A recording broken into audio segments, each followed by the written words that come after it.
आणि चिन्हाबाबत सर्वोच्च न्यायालयात आज झालेल्या सुनावणी दरम्यान ठाकरेंच्या शिवसेनेच्या नेत्यांची कानउघाडणी करण्यात आली। यावेळी सरन्यायाधीश सूर्यकांत आणि न्यायमूर्ती जॉय मल्ल्या बागची यांच्या खंडपीठासमोर ठाकरे आणि शिंदेंच्या शिवसेनेच्या वकिलांनी युक्तिवाद केला। ही सुनावणी अवघ्या काही मिनिटात संपली, पण त्या दरम्यान सर्वोच्च न्यायालयानं ठाकरेंच्या शिवसेनेच्या नेत्यांना न्यायालयाबाहेर बेजबाबदार विधानं न करण्याची तंबी दिली। एकसंध शिवसेनेत 22 जून 2022 रोजी उभी फूट पडली होती। एकनाथ शिंदे यांनी 40 आमदार आणि 13 खासदारांना सोबत घेऊन शिवसेनेच्या नेतृत्वाविरोधात बंड केलं। त्यानंतर केंद्रीय निवडणूक आयोगानं पक्षाचं नाव आणि चिन्ह वापरण्याची मान्यता ही शिंदेंच्या नेतृत्वाखालील शिवसेनेला दिली।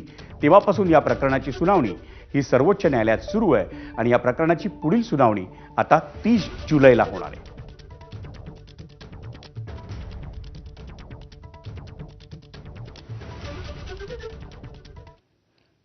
ठाकरेंच्या शिवसेनेचे खासदार संजय राऊतांनी देशातील सध्या